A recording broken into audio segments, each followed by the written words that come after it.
தண்ணீரில் வந்து 3 வகையான தண்ணீர் இருக்குது. சர்ஃபேஸ் வாட்டர்னு சொல்லக்கூடிய மேற்பரப்பு தண்ணீர், ரெண்டாவது இருக்கக்கூடிய சப்சாயில் வாட்டர் என்று சொல்லக்கூடிய அந்த மண்ணக நீர், அதற்கு அடுத்ததாக தான் நிலத்தடி நீர் சொல்லக்கூடிய அந்த கிரவுண்ட் வாட்டர்.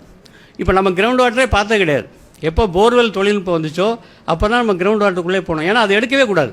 அந்த தண்ணீரானது முழுக்க முழுக்க உப்புகளும் நஞ்சுகளும் நிறைந்த தண்ணீர்.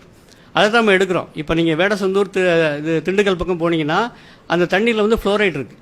ஃப்ளோரைடு நீங்கள் அந்த தண்ணீரை குடிச்சிங்கன்னா பல்லு கருப்பாக மாறும். அப்புறம் நம்ம கால் வந்து இப்படி வளைஞ்சிரும், பெண்டாயிரும். இதெல்லாம் நமக்கு தெரியாது. அந்த அங்கே நீங்கள் மருத்துவ ஆய்வு செய்யும் பொழுது தான் அந்த உண்மைகள் தெரிய வருது. இப்படி ஒரு இடத்துலையும் நமக்கு நிலத்தடி நீருக்குள்ளே போய் அந்த தண்ணீர் எடுக்கும் பொழுது, ஏன்னா அது பல நூற்றாண்டுகளுக்கு முன்னாடி, ஆயிரக்கணக்கான ஆண்டுகளுக்கு முன்னாகவே உலகம் தோன்றிய பொழுது அது போய் உள்ளே உட்காந்துருக்கு. அந்த தண்ணீரை வந்து யாருக்கு பயன்படும்னா கிட்டத்தட்ட சூழலியலுக்கு சம்மந்தப்பட்ட நீர். அதை நம்ம பயன்படுத்தவே கூடாது. நம்ம எடுக்கலாம்னா மண்ணக நீர் எடுக்கலாம் அல்லது மேற்பரப்பு தண்ணீர் எடுக்கலாம். அப்போ இந்த தண்ணீரை வந்து எடுக்கும் பொழுது பற்றாக்குறை ஏற்பட்டதன் காரணமாக என்னாச்சு அப்படின்னா போர்வெல் தொழில்நுட்பத்துக்கு போக ஆரம்பித்தோம். அப்போ நம்முடைய கமலை போயிடுச்சு, நம்முடைய வந்து ஏத்தம் போயிடுச்சு. அதுக்கப்புறம் போர்வெல் தொழில்நுட்பம் வந்த பிறகு என்ன ஆயிடுச்சுன்னா வேறு சிக்கல் வருது. இப்போ நீங்கள் யூரியா போன்ற அந்த ரசாயன உரங்களை போடும்பொழுது செடியானது பச்சை பசேர்னு வரும். இப்போ பசுமையாக ஒரு செடி வளரும் பொழுது அதை நோக்கி பூச்சிகள் வரும்.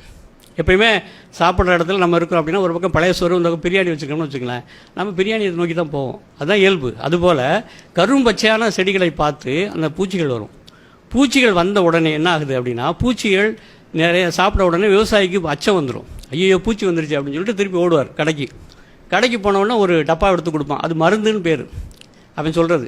ஆனால் நஞ்சு, அது அடிப்படையில் அது நஞ்சு. யார் சாப்பிட்டாலும் சாவும், உயிர் கொல்லி அது. அதை எடுத்துகிட்டு வந்து அது மருந்துன்னு கொடுத்த உடனே அது மாதிரி ஸ்ப்ரே பண்ணுவோம்.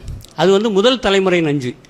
அது வந்து அதனுடைய இயல்பு என்னென்னா மேலே பட்டவுடனே சாகடிக்கும், தொடு நஞ்சு. அதை ஸ்ப்ரே பண்ணுவாங்க. ஸ்ப்ரே பண்ணோன்னு என்ன ஆகுனா அந்த விவசாயிக்கு தெரியாது 2 வகையான பூச்சி இருக்குது சூழலில். ஒன்று சைவ பூச்சிகள், இன்னொன்று அசைவ பூச்சிகள். சைவ பூச்சிகள் தான் சிக்கலானது. ஏன்னா அதுதான் இலையை சாப்பிடும், அந்த தண்டை சாப்பிடும், காய்களை போட்டு தொலைக்கும். ஆனால் அசைவ பூச்சிகள் என்ன பண்ணும்னா பூச்சிகளை பிடிச்சி தான் சாப்பிடும். குளவிகள் இருக்குது, எக்கச்சக்கமான குளவிகள், ஆயிரக்கணக்கான குளவிகள் இருக்குது.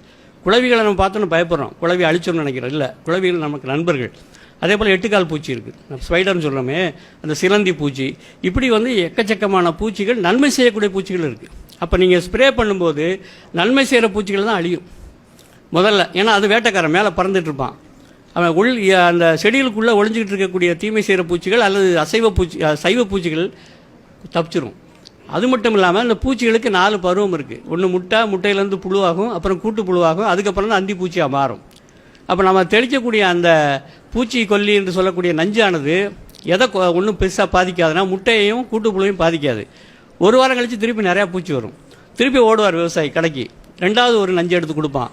அது 2ஆம் தலைமுறை நஞ்சு. அது பெர்சிஸ்டன்ட் ஆர்கானிக் பொல்யூட்டன் பேர். அதாவது ஊடுருவி பாயும் நஞ்சு.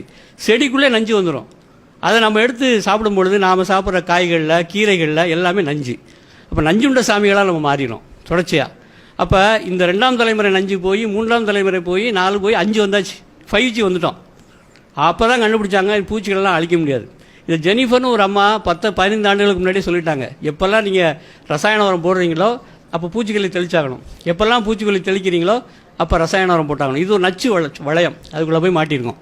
அப்போ இதிலிருந்து விடுபட்டால் மட்டும்தான் மனித சமூகம் விடுபடும். இப்போ என்ன பண்ணிட்டாங்கன்னா இது கண்டுபிடிச்சாச்சு, இனிமேல் என்ன பண்ணுறது, இப்போ நஞ்சு தெளிக்க முடியாது, அப்போ நஞ்சு நிறுத்து. அப்போ என்ன பண்ணலாம்னா விதையிலே நஞ்சு சேர்த்துறது. அதுதான் இந்த பிடி தொழில்நுட்பம் அல்லது ஜெனட்டிக்கலி மாடிஃபைட்ஸ்னு சொல்கிறாங்களே, அது வந்தாச்சு. இப்போ அதை எடுத்து பெரிய அளவுக்கு நம்ம போராட்டம் நடத்த வேண்டிய கட்டாயத்துக்கு தள்ளப்பட்டிருக்கோம். அப்போ உணவு முழுவதையுமே ஒரு சில நிறுவனங்கள் கைப்பற்றிட்டாங்க. அதுதான் நம்ம புரிஞ்சுக்க வேண்டிய செய்தி. அப்போ இந்த நிறுவனங்கள் கையில் போகும்போது ஒரு நாட்டினுடைய உணவு உற்பத்தி முறையை தீர்மானிக்கக்கூடிய ஆற்றல் பெற்றாங்க. அப்போ இதுக்கு மிகச்சிறந்த எடுத்துக்காட்டு இலங்கை தான்.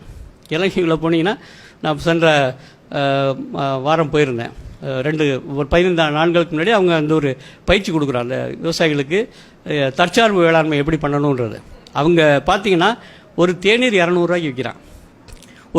ஒரு கிலோ அரிசி வந்து அங்கே 290 ரூபா 300 ரூபா போகுது. மிகப்பெரிய கொடுமை. இன்னொன்று பார்த்தீங்கன்னா பெரிய வேடிக்கை, இப்போ ராமநாதபுரத்தில் 600லேருந்து 700 மில்லிமீட்டர் மழை, ஆனால் இலங்கையில் வந்து 3000 மில்லிமீட்டர் மழை கிடைக்குது. அப்போ பாருங்கள் எவ்வளோ பெரிய வளமான நாடு, எவ்வளோ பெரிய சிக்கலில் மாட்டிருக்குன்னு பாருங்கள். அப்போ இந்த புரிதல் நமக்கு வரணும். இந்த புரிதல் இல்லை, நம்முடைய விதைகள், நம்முடைய உரம், நம்முடைய தொழில்நுட்பம் நம்மகிட்டே இருக்கணும். அதை விட்டுட்டு வெளியே போச்சுன்னா மிகப்பெரிய சிக்கல் வரும். அதனால தான் நம்ம சொல்கிறோம். இது அப்படி பார்த்தீங்கன்னா கூட நம்முடைய முறை என்பது, வேளாண்மை முறை என்பது உலகத்துக்கே மிக சிறந்த முறை.